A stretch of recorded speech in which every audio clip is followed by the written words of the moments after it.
मशहूर कवि और चित्रकार इमरोज 22 दिसंबर 2023 को दुनिया को अलविदा कह गए। अमृता और इमरोज की प्रेम कहानी विश्व प्रसिद्ध है। पंजाब के पठानकोट से शुरू हुई ये कहानी 22 दिसंबर 2023 को खत्म हो गई। अब ये लव स्टोरी लोगों के दिलों में जिंदगी भर के लिए अमर हो गई है। बता दें, इमरोज का जन्म 26 जनवरी 1926 को पंजाब में हुआ था। इमरोज को इंद्रजीत के नाम से भी जाना जाता था। अमृता और इमरोज की कहानी पहले दोस्ती से शुरू हुई और फिर प्यार परवान चढ़ गया। अमृता और इमरोज की लव स्टोरी बेहद खूबसूरत रही। अमृता प्रीतम भारत की मशहूर कवित्रियों में से एक थी। इमरोज ने अपनी प्रेमिका के लिए अमृता के लिए नज्म जारी है किताब भी लिखी।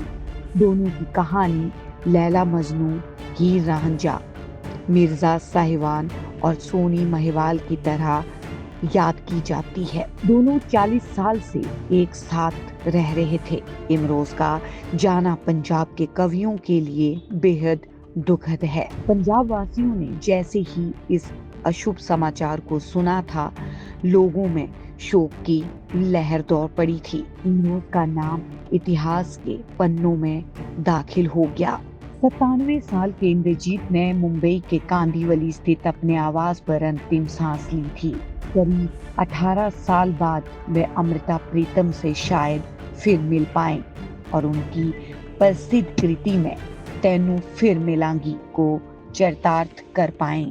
इमरोज प्रसिद्ध कवित्री अमृता प्रीतम के साथ संबंधों को लेकर चर्चा में आए थे। इसीलिए जब भी इमरोज का नाम आता है तो वहाँ अमृता का नाम आना स्वाभाविक हो जाता है। इस दुनिया के उस पार एक हसीन दुनिया में अपने इमरोज के इंतजार में बाहें फैलाई खड़ी अमृता का नज्म करीब 18 वर्षों के इंतजार के बाद मुकम्मल हो गया। मैं तैनू फिर मिलांगी, कहाँ कैसे पता नहीं, शायद तेरी कल्पनाओं की प्रेरणा बनकर तेरी कैनवास पर उतरूंगी या तेरे कैनवास पर एक रहस्यमयी लकीर बनकर खामोश तुझे देखती रहूंगी, मैं तुझे फिर मिलूंगी। 2005 को अमृता की मौत हो गई थी, जिसके बाद इमरोज ने अमृता की याद में कहा कि अपने जिस्म छोड़ा है, साथ नहीं। वो अब भी मिलती है, कभी तारों की छांव में, कभी बादलों की छांव में, कभी किरणों की रोशनी में, कभी ख्यालों के उजाले में। हम उसी तरह मिलकर चलते हैं चुपचाप। हमें चलते हुए देखकर फूल हमें बुला लेते हैं। हम फूलों के घेरे में बैठकर एक दूसरे को अपना सलाम सुनाते हैं। उसने जिस्म छोड़ा है, साथ नहीं।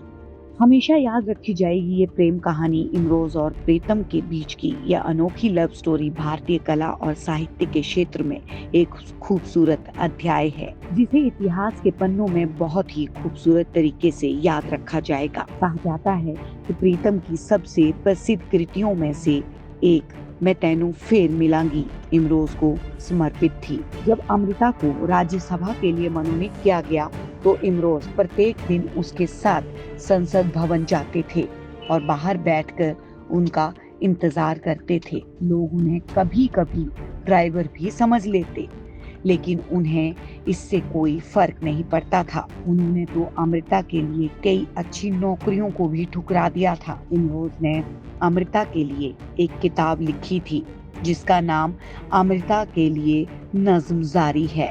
इस किताब को 2008 में पब्लिश किया गया। इमरोज ने एक बार बताया था कि वो अक्सर अमृता को स्कूटर पर लेकर जाते थे जब उनके पास कार नहीं हुआ करती थी। अमृता की उंगलियां हमेशा कुछ ना कुछ लिखती रहती थी, चाहे उनके हाथ में कलम हो या ना हो।